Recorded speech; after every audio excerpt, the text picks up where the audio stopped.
Love Island South Africa Season 1 is incredibly disorganized.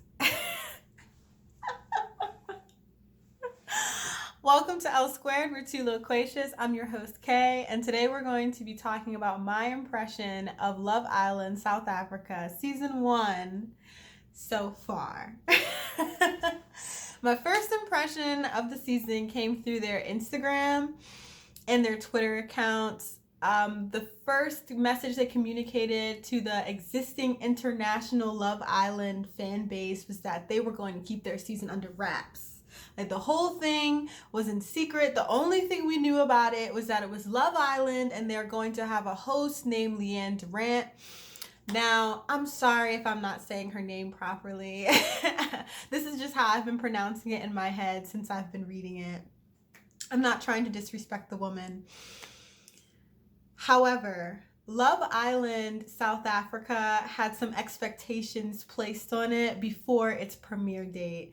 Let's just rewind back to last summer when Love Island USA Season 2 premiered and the first Black couple ever to win any Love Island season ever wins, and that's Justine and Caleb. Rest in peace to their relationship. They broke up months ago. However, they were the first Black couple to win the show. So behind Love Island is a huge fan base, especially Black Twitter, but lots of different people who love the show, watch the show, and just enjoy the show, who want to see more examples of interracial dating, interracial relationships. They want to see more diversity on the show, and that goes beyond just seeing more Black people there. Now, Black people being on the show is an issue because typically we have seen in the USA and UK versions that there's only one or two Black girls. We do get a good range of Black guys, but the guys they cast don't seem to be very attracted to the Black girls, or the Caucasian men or biracial men that they do cast aren't really attracted to the Black girls. So it becomes an issue of, why aren't you casting guys who are into the girls? Like, it's not fair. How did the Love Island fan base get so invested in the diversity of the show, and why do they so intensely demand diversity? Well, in my opinion, it has to do with the very first episode of Love Island and the strong visual it presents. Every single season opens with the same episode of the girls lining up, the guy walking out, and the girl has the opportunity to step forward for the guy, and the guy has the opportunity to choose a girl. In every single instance of Love Island where this scene has premiered, it has presented the visual that the Black woman is chosen last or not at all. And as viewers, when we see someone not get chosen, especially as women, when we see another woman not get chosen by a man, it tugs at our heartstrings. We don't want to see that. We want everybody on the island to get a fair chance. Black, white, Asian, biracial, it doesn't matter. Everybody deserves a chance. Everybody should get chosen, especially on the first day. So the scene presents a very strong visual. And since we have seen this repeatedly, it has really urged Black or just any Love Island fans to demand diversity and for this to change on the show. We want to see everybody get equal love and equal opportunities at love and just be appreciated as everyone else. We hate seeing people sad on TV. Wow. I really just... Okay, I'm so sorry. I got spam calls all day. Okay, now that I've caught my breath. So, with the call for diversity from the Love Island fans internationally, especially from the USA and the UK, there was an expectation that Love Island South Africa would be the first Love Island to have a majority Black cast, which a lot of people were ready for. However, the producers, casting directors, organizers, whoever of Love Island that's in charge of getting people on the show has followed, I suppose, the majority or conventions in South Africa. Now, I'm not very knowledgeable about South African culture or society, but I am aware that apartheid existed about 30 years ago, and I know enough about racial tensions that I'm sure the effects of apartheid have not been abolished, although the law has been gone for over 30 years. So I think we should remember that the sociological concept of majority and minority surpasses numbers. To be a majority in a population, you have to have the social and economic power. So it doesn't matter if there are only 2 white people in a population of 1,000 black people. If those 2 white people have all of the power, sociologically, they are the majority. But numerically, the blacks are the minority. I mean, numerically, the blacks are the majority. So it takes more than numbers to be the majority in a population. In South Africa, of course, it's 80% black. Blacks are the majority, and whites are a minority, and as well as other ethnic groups are a minority to black Africans. Please ignore my dog barking. She's outside, and she needs to be outside to use the bathroom. She thinks she should be inside all the time. Anyway.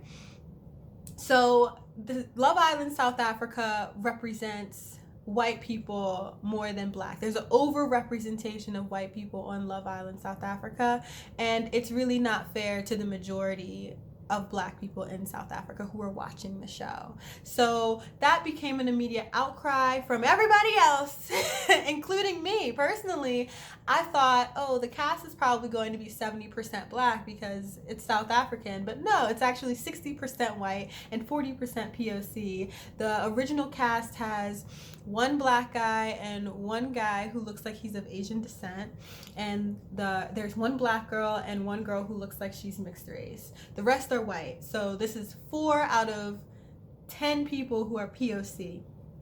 The other 6 people are white. And just to go a little bit further than that, the white people they have casted seem to be the same type of white person, and I'm not trying to say at all that they all look the same. I'm saying, like, in terms of diversity, like career diversity, ethnic diversity, it seemed that they tried to cast that party boy, party girl type, and it would have been nice if they tried to at least get some different personalities or like at least some different looks. Like, we have a lot of blonde white girls. It would be nice. I mean, except I think Rochelle is a Caucasian or like a white African, I believe. So she has like dark hair. But it would just be nice to see like a variety of white people as well. Like, diversity is more than black and white. You know, there's different ways to be diverse, like body diversity. All of the guys have perfect bodies. We have plenty of personal trainers and fitness influencers. So it would just be nice if we just had different types of people in the cast. Like, they really tried to cookie cutter this. And it's a little bit annoying. Another thing that I don't like is that the marketing is disorganized. That's really the impression I got from the social media pages. They should have released the cast photo. It seems like the marketing team followed all of the wrong Love Island conventions. They got a white host. I feel Love Island South Africa was the perfect opportunity to get a black host. Instead, they got the blonde, middle-aged white woman to be the host. No disrespect to Leanne. I'm sure she's going to do a great job. And this is a Love Island convention. Every single version of the show has this type of host. However, for the South African version, it would have been nice to see a black woman do it because the majority population is black. Whatever. And another convention they followed is also like casting the 1 black girl, which is annoying, and not really casting anybody else that's a different race from white. And then I really don't like that they chose the wrong conventions to follow. Like, they should have followed the convention of releasing the cast photo a week before the show. Like, Love Island casts unknowns. Like, we don't know anybody from anywhere or anything unless you know the person personally. So there's nothing to draw us to the TV show unless we get to know the cast. And when you don't release the cast photo a week ahead of time, then we're just watching a bunch of strangers on TV. Like, the photo lets us make predictions and kind of get attached to the members. It also does the Islanders a lot of justice because it gives them time to start building up a fan base before the show starts. And that's another thing I've noticed. None of the Islanders have anybody building up their social media. They don't get paid a lot to be on Love Island. Like, reality stars in general don't make a lot of money, but on Love Island in particular, they make like $150 per week.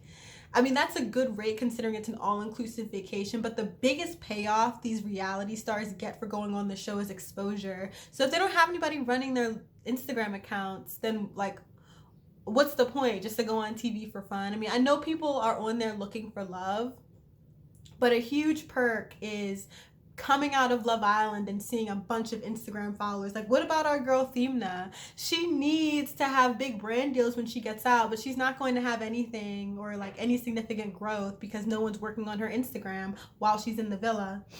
So I just think the Love Island marketing team and just the people who are organizing it are very disorganized, and it's unfortunate. Let me know what you think about Love Island South Africa in the comments below.